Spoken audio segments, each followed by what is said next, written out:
Hoy vamos a hablar con Cuauhtémoc Cárdenas y el llamado que está haciendo a construir una nueva mayoría social en un país enojado, dividido y con una amenaza exterior. Estamos en Opiniones Encontradas. Muchas gracias por estar con nosotros en este programa en el que todas las ideas se pueden cuestionar siempre que se debatan. Acompáñenme a ver algunas de sus declaraciones para contextualizar el debate y regresamos aquí a nuestra mesa a tener nuestra plática con él. El fundador del PRD, Cuauhtémoc Cárdenas, ha convocado a construir una mayoría social ciudadana que desde fuera de los partidos incida en los comicios presidenciales de 2018 para aportar soluciones en medio de la creciente pulverización del voto y la débil movilización de la ciudadanía. El líder de la izquierda es un referente político, quizá como él mismo señala, dado que en las últimas 3 décadas no ha habido ningún gran político en el país a pesar de la democratización del sistema. Con una izquierda más dividida que nunca y la pugna entre Morena y el PRD por ocupar ese ámbito del espectro, Cárdenas es uno de los liderazgos más activos del país con su propuesta de construir una mayoría social para recomponer la situación nacional. Recientemente, Cárdenas reunió a políticos de distintos partidos, actores, intelectuales, activistas, jóvenes, académicos, para presentar un llamado por México. Lineamientos generales de un proyecto de país en el que señaló que los llamados a la unidad solo podemos entenderlo en torno a objetivos concretos: defender y promover los intereses de México, que cualquier embate del exterior encuentra no un México abatido como el actual, sino un México fuerte y vital. El 2018 está a la vista. Cárdenas recuerda que formular un programa común, agruparse en torno a él y sí, efectivamente, con objetividad, construir una mayoría. Aseguró que deben ver quiénes pueden encabezarla y quiénes pueden, en el momento oportuno, formar las candidaturas que formalicen el cambio. Posiciones. 1. En su opinión, la corrupción y la impunidad son 2 aspectos que cuestan mucho a México, por lo que remarcó lo urgente de sanear el aparato institucional.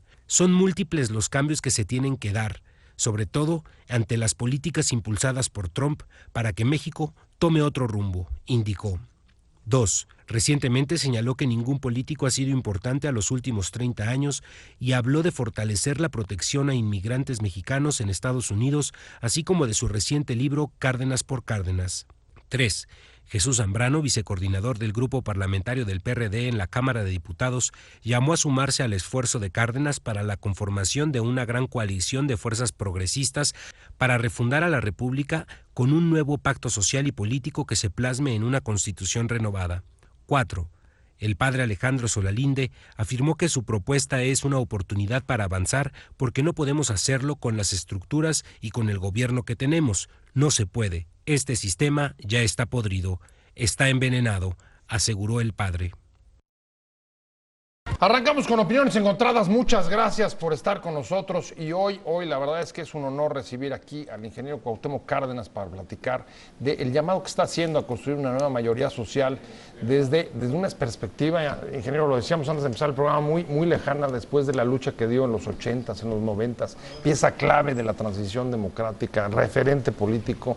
Estábamos viviendo unos tiempos en los que lo inédito y lo inesperado se convierten casi en cosa de todos los días. Vamos a entrar a que nos cuente de esta mayoría social y saludo también a Gerardo Galarza, director editorial de Excelsior. Muchas gracias, Gerardo. Gracias por la invitación. Un placer. Gracias, ingeniero. Qué gusto estar aquí con ustedes. Un placer, de verdad. Ingeniero, ¿cómo está esto de la mayoría social? ¿Por qué necesitamos una nueva mayoría social? Bueno, alejada de los partidos, por lo que entiendo. Yo creo que conforme ha ido pasando el tiempo, y me puedo ir para atrás 25 o 30 años. Fácil. Pero conforme ha ido pasando el tiempo, la situación del país ha estado más grave. Socialmente hay más pobreza, hay más desigualdad social, la economía no crece, crece con absoluta insuficiencia. Mediocridad total, sí. Estamos prácticamente estancados, el desempleo aumenta, tenemos los problemas de la violencia, de la inseguridad ciudadana y ahora pues las amenazas, algunas ya cumplidas, del presidente Trump. Ya se fue Carrier, esta empresa de climatización, ya se fue la inversión de Ford y alguna otra que anda por ahí temerosa de, dudosa, de llegar a México. Y bueno, yo creo que tanto en lo interno como en lo exterior estamos yo diría en la peor situación de, por lo menos de lo que estas últimas generaciones han podido vivir aquí en nuestro país. Entonces es indispensable un cambio en las políticas internas y un cambio frente a la actitud que el gobierno, que el Estado asume frente al exterior. El cambio interno, desde mi punto de vista, tiene que darse en buscar un fortalecimiento del país. Y yo creo que el fortalecimiento del país está en fortalecer sus capacidades y sus estructuras productivas. Entonces, en fortalecer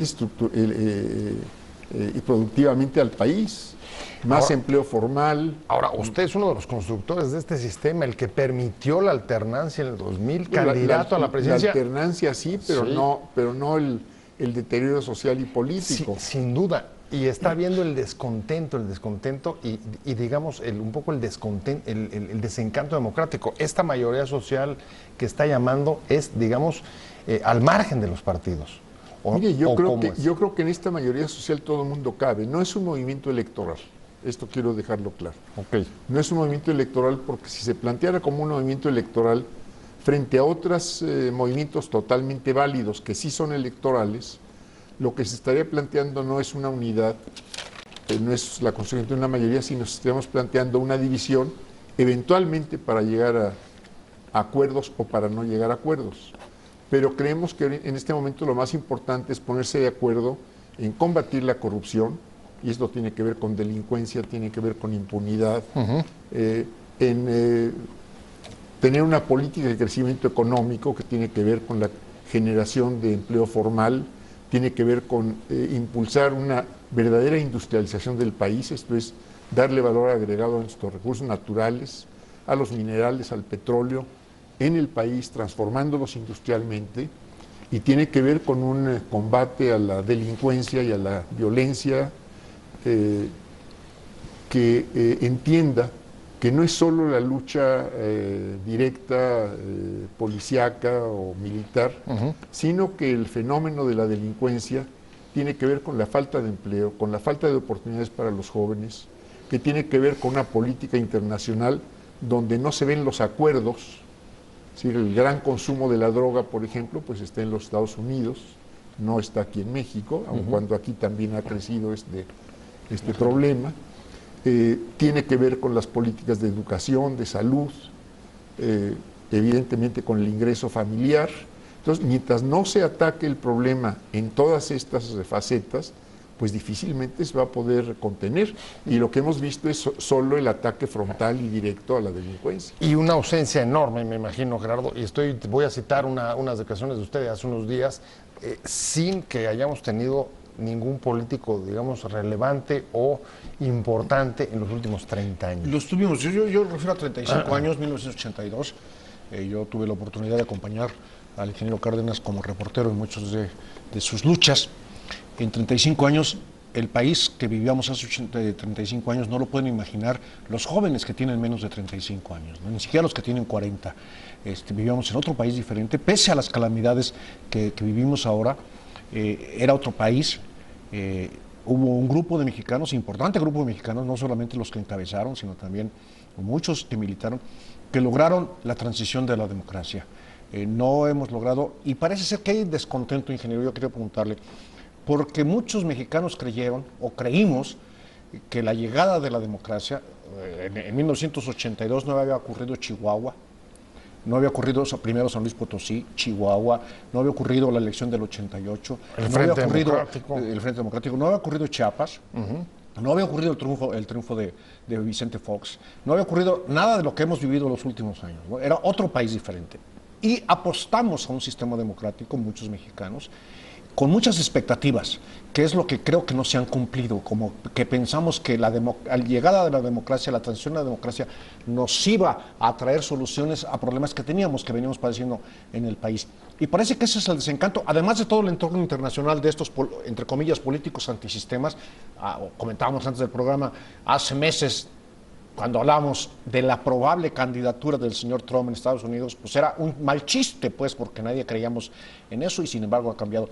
Colombia, Gran Bretaña con el Brexit, y ahora Francia con Marine Le Pen. Ingeniero, hay ese descontento. ¿Qué nos faltó?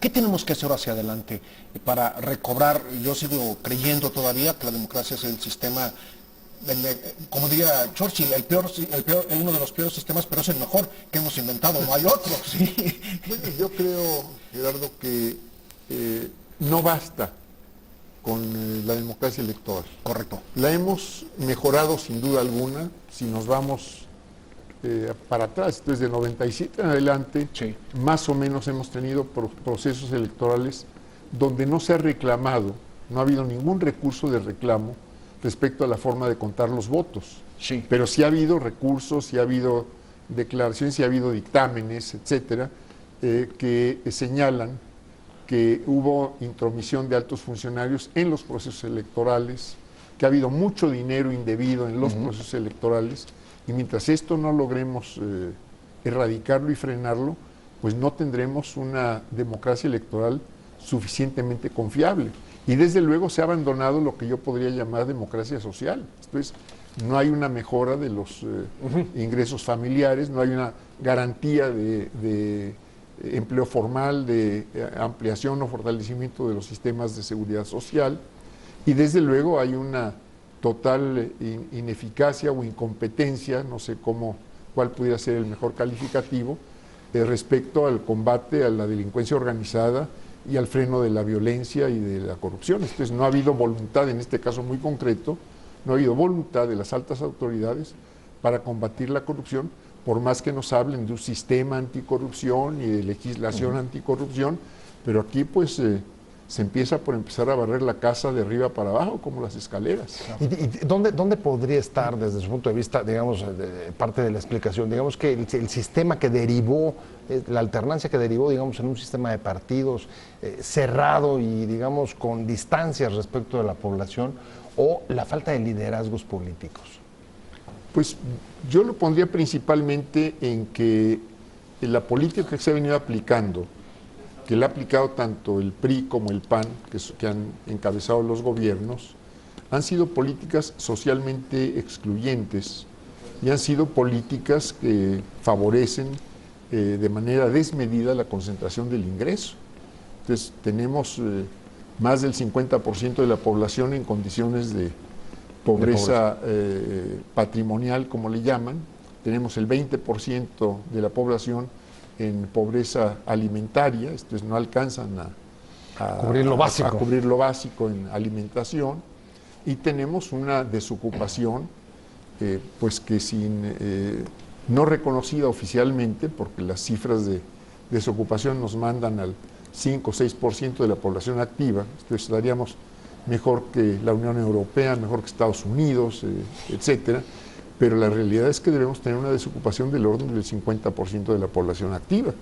Y esto quiere decir que se han abierto algunas oportunidades en la informalidad, que tenemos cerca de 3 millones de trabajadores que trabajan sin remuneración alguna. Y bueno, pues en estas condiciones el país no puede caminar hacia adelante. Por eso tenemos años y años de ir para atrás. Opciones desde la izquierda casi logran llegar en 2006. Las elecciones de 2006, fueron competitivas en 2012 y hoy Andrés Manuel está liderando en las encuestas, paradójicamente en una situación digamos, de una izquierda bastante dividida y fragmentada, y el partido, digamos, símbolo de la transición, el PRD, más bien en franca declive electoral, ingeniero. Pues eso es lo que nos dicen las encuestas que uno ve en distintos medios informativos. Así están las cosas, vamos a ver qué y cómo y quiénes llegan a la boleta electoral.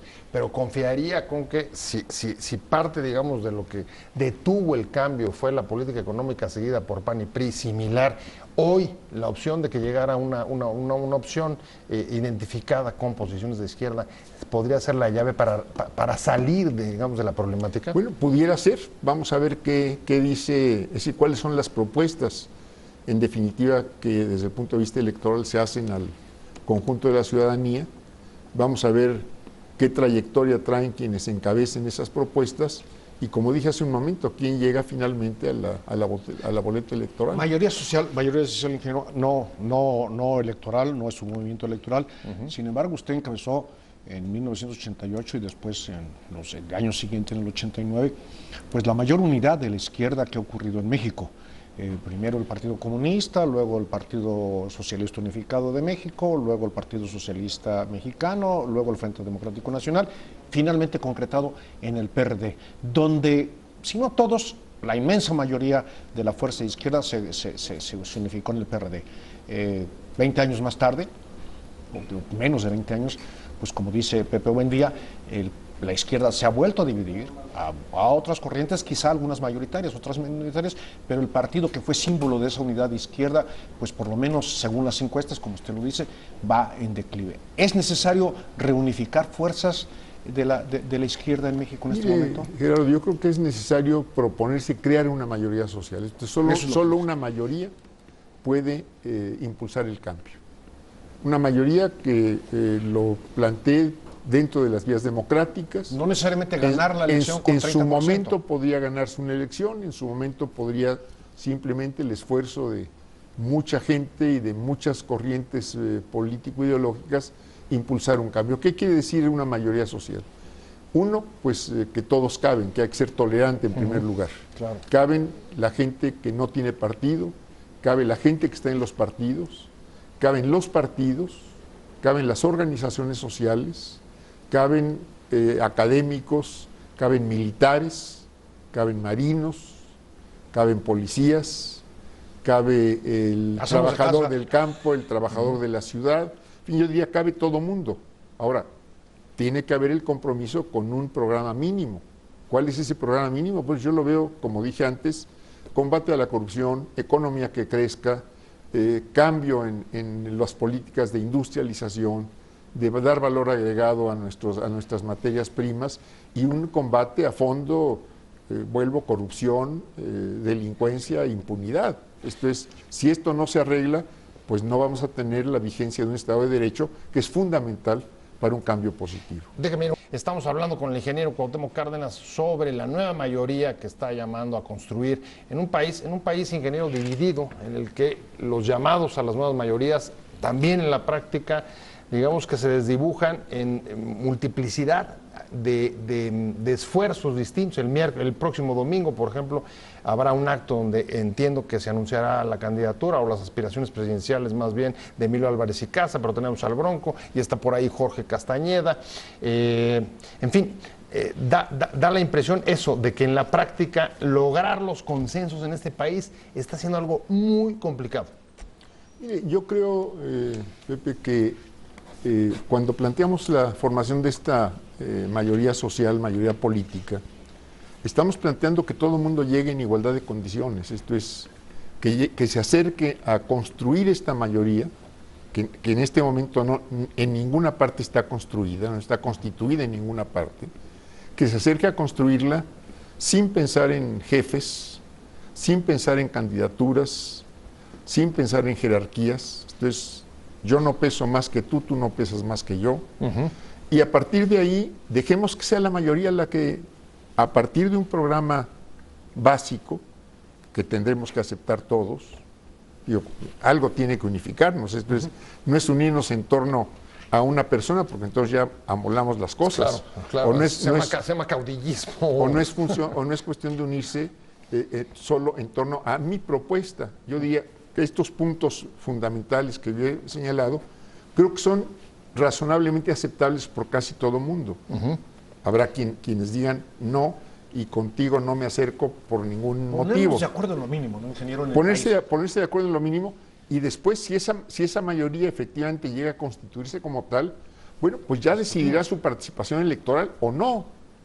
O ahí dirán, pues cada quien que vaya por donde quiera, pero impulsemos entonces, de todos modos, el que se acepte como propuesta fundamental, impulsar este proyecto.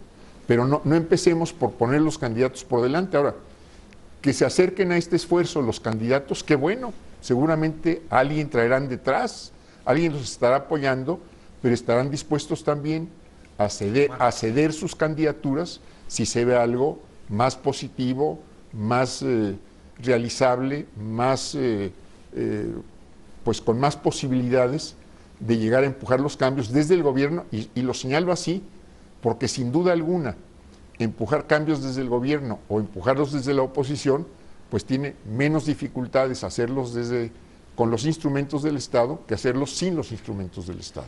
Ingeniero, no quiero usar la palabra, se me acaba de ocurrir, pero la verdad es que parece que requerimos de un gobierno de salvación nacional. Pues, por lo menos. Pues podemos poner, yo le pondría ese calificativo, y esto quiere decir un gobierno de composición plural, con un acuerdo mínimo que puede darse tanto en la cuestión programática como en su momento, si fuera el caso, en una coalición de fuerzas políticas y sociales. Es decir, cómo se compone un gobierno plural, cómo se compone un gobierno de salvación, donde tiene que haber pues cesión y concesión de un lado y de otro. ¿Cómo se imagina en ese contexto, ingeniero, llegar al 2018 sin haber construido esta mayoría, sin haber tenido, digamos, consensos o acuerdos mínimos sobre el rumbo del país, con la perspectiva, según las encuestas, de que ni siquiera el que las va liderando a lo mejor pueda imponerse con arriba del 30%, es decir, con una minoría? Yo veo más que quién gane, es decir, más bien que con cuánto se gane. Yo lo que veo es que si no se llega con una mayoría, se va a llegar con mucha incertidumbre. Y si se llega con muchas divisiones, bueno, pues la incertidumbre va a crecer. Mientras más opciones se tengan, pues más incertidumbre va a haber. Y el problema es que te llevamos mucho tiempo ya sobre incertidumbre. Así es, pero yo creo que se está a tiempo de caminar juntos. Tenemos todo este año para caminar juntos quienes queramos construir esta mayoría. Y bueno, pues ya cuando se lleguen los tiempos formales, oficiales de decisión, pues ya veremos si somos muchos, poquitos, para qué nos alcanza, etcétera. Ingeniero, por cuestiones históricas, por cuestiones de tradición, hablamos de candidatos, inmediatamente pensamos en el candidato presidencial. Pero lo que hemos visto en los últimos, por lo menos en los últimos 3 sexenios, o los 3 sexenios más recientes, es que buena parte de la trabación democrática de la real democracia se encuentra en el Congreso. Y no pensamos muchas veces en el Congreso de cómo elegir tanto a diputados como senadores. Ahí también necesitamos un programa único, o si no mínimo, para tener una fuerza que pueda también desde el Congreso, ya sea en contra o a favor del presidente, pero que pueda imponer imponer democráticamente el rumbo del país. Mire, Gerardo, yo creo que en este esfuerzo tendríamos que pensar tanto en la formación y consolidación de liderazgos nacionales como de liderazgos locales estatales, locales regionales, locales municipales. Y para no entrar en lo municipal, yo diría que tendría que lograrse por lo menos que la propuesta fuese aceptada por quienes tuvieran aspiraciones para las diputaciones, las diputaciones federales, para las senadurías, para la presidencia de la República. Entonces estamos hablando por lo menos de, según tome uno en cuenta, qué tanto tome uno en cuenta, pues 365, esto es 300 diputados uninominales, 64 senadores, un presidente de la República, o si nos vamos con mayor amplitud, pues serían 600 y tantos de unos y entre unos y otros, 640 y tantos, y no me fallan las cuentas. No es un número muy grande para el país. El chiste es ponernos de acuerdo con eso. El chiste es ponernos de acuerdo. 2.500 alcaldes, pues tampoco será un número tan grande. Ahora, la cuestión es, queremos construir una mayoría nacional, pero queremos que haya mayorías estatales, que haya mayorías distritales, que haya mayorías municipales. Esta es también la gran tarea de este esfuerzo. Tenemos que construir mayorías regionales, tenemos que construir mayoría nacional para que el proyecto fundamental pueda salir adelante. Voy conversando con el ingeniero Cuauhtémoc Cárdenas sobre el llamado que está haciendo a construir una nueva mayoría social. Y para hacerlo, ingeniero, antes de irnos al corte, un poco la pregunta que queda sobre la mesa es el cómo. Y uno piensa pues, en asuntos, digamos, de política central. Por ejemplo, pienso en la reforma energética, pienso en la reforma educativa, temas sobre los que parece difícil ponerse de acuerdo. ¿Quién en esta mayoría social cree que podría ir, digamos, en consenso sobre una política sobre la reforma energética? ¿Mantenerla, no mantenerla? ¿cuál sería? ¿Cuál sería, digamos, Mire, unos puntos de ahí contacto? puede haber puntos de vista desde revertir totalmente la reforma, un cambio en la práctica, que esto me parece fundamental en las políticas de manejo de nuestros recursos naturales. Entonces no podemos seguir exportando mineral en crudo y petróleo en crudo sin darles valor agregado en el país y generar con ello cadenas industriales, empleo, desarrollos regionales. Me parece que estas son cuestiones fundamentales. Y si estamos hablando de el desarrollo real, solo lo vamos a lograr industrializando al país. No lo vamos a lograr si dejamos de lado, como ha sucedido en todos estos años, la atención al fomento de la industria. Tenemos una industria extractiva, pero no basta con la industria extractiva. Si no basta con que derribemos árboles, pero no hagamos muebles, no hagamos papel, no hagamos todo lo que se puede derivar de la madera, materiales de construcción, etcétera. No basta con que estemos exportando minerales de distintas sustancias y no les estemos dando una transformación industrial en el país para vender, en todo caso, si se trata de exportar, pues productos con mayor valor agregado. Y esto nos generaría empleos en muchas regiones del país. Y sin embargo, digamos que uno de los grandes retos justo es tratar de revertir esta fragmentación que incluso hay mucha gente que ha llevado a ver la situación del país como la que pudo haber privado en 1846, cuando la intervención norteamericana. ¿Cree que estamos en una situación como esa, así de grave en términos de división interna? Yo no veía esa división interna, pero lo que sí veo es que se tiene que quienes estén o estemos de acuerdo en que hay que construir esa mayoría, que esto no puede ser trabajo de una persona o de un grupo pequeño, pues tenemos que lanzarnos a recorrer el país y a convencer a la gente, comunidad por comunidad, en los centros de trabajo, en las universidades. Es muy importante el trabajo en las universidades, tanto con el medio académico, esto es con la gente que tiene ya el conocimiento, y yo diría muy principalmente con los jóvenes que están teniendo oportunidad de capacitarse en estos niveles y de abrir oportunidades a todos los jóvenes. Entonces, perdón que le interrumpa, perdón. En los jóvenes es un punto clave. Todavía el bono democrático de la juventud es muy amplio, pero en los próximos años no. Sin embargo, ya la tecnología nos está imponiendo otro tipo de empleo, nos está imponiendo otras situaciones que tampoco estamos viendo los mexicanos en ese sentido, y estamos fuera de esa jugada.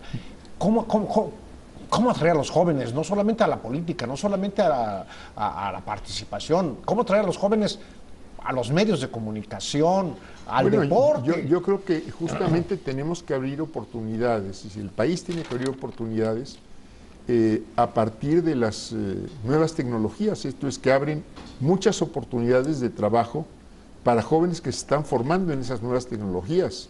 Tenemos que darle mucha más atención a la formación deportiva, al esparcimiento de los jóvenes. ¿Sí? Y esto es posible, pero tenemos que cambiar el modelo económico. Entonces, si estamos dando solo enormes concesiones de terreno, más de la tercera parte del país concesionada o dada a concesiones mineras, y si solo estamos dándole atención, o si el Estado solo está dando atención a esta industria extractiva, que además deja muy poco, porque paga muy pocos impuestos ya viendo otras cuestiones, bueno, pues entonces quiere decir que si nosotros, a partir de estas tecnologías nuevas, pudiéramos crear nuevas oportunidades, a partir de aprovechar nuestros recursos naturales y también a partir de tener una comunicación distinta. Esto es, ya no es solo el meeting, ya no es solo el irse a parar en una plaza. Ahora están estas famosas redes sociales, que yo no entiendo mucho de eso, debo decirlo, pero están las redes sociales que tienen un enorme impacto, que pueden convocar a muchas cosas, a acciones de muy distinto tipo, a participaciones de muy distinto tipo, al intercambio de opiniones, a que haya interés, principalmente diría yo de los jóvenes, de debatir sobre cuestiones muy diversas. Bueno, pues yo creo que esto se tiene que aprovechar también para hacer política. Política en el mejor sentido del término, ¿no? Esa parece una clave, y recuerdo que cuando decía que cuando los indignados en España decían, cuando los jóvenes salieron a la calle, los partidos políticos se envejecieron. Y aquí, ingeniero, lo cierto es que no hemos visto todavía una participación muy activa de los jóvenes. Bueno, no la hemos visto, sin embargo vimos en estos días pasados del gasolinazo, pues cómo a través de las redes se movió muchísima gente en todo el país. Yo tuve ocasión, por ejemplo, de estar en Baja California hace unas cuantas semanas. Bueno, ahí en Mexicali. En Mexicali y en Tijuana.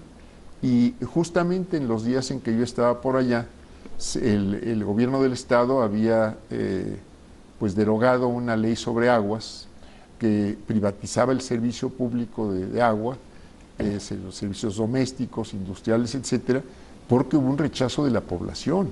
Y pues yo ahí preguntaría, no fue convocada por nadie, lo pongo entre comillas, fue al final de cuentas convocada por todo el mundo. A pesar de que el país esté enojado, no solo en Baja California, sino, no sé si lo percibe, ingeniero, pero es un país que está enojado en muchos lados, en muchas partes del país. Yo creo que más allá de si ha subido el dólar, si ha bajado o no el precio del petróleo, si va a subir el precio del petróleo, pues yo creo que el gobierno midió el gasolinazo y dio marcha atrás. Esto es, yo creo que desde el punto de vista político, qué bueno que así sucedió, desde mi punto de vista, qué bueno que así sucedió, pero lo cierto es que un gasolinazo como el que se nos estaba anunciando iba a encender el país, y si nos lo dan, pues incendia el país. Pues espero que eso no suceda. Qué bueno que no sucedió, ingeniero. Muchas gracias por haber estado con nosotros. Le agradecemos mucho que haya aceptado venir aquí al estudio. Lo seguiremos buscando para ver cómo va con la construcción de este movimiento. Y muchas gracias, Gerardo Galarza, director editorial de Excelsior. Pero sobre todo, gracias a usted por haber estado con nosotros en Opiniones Encontradas.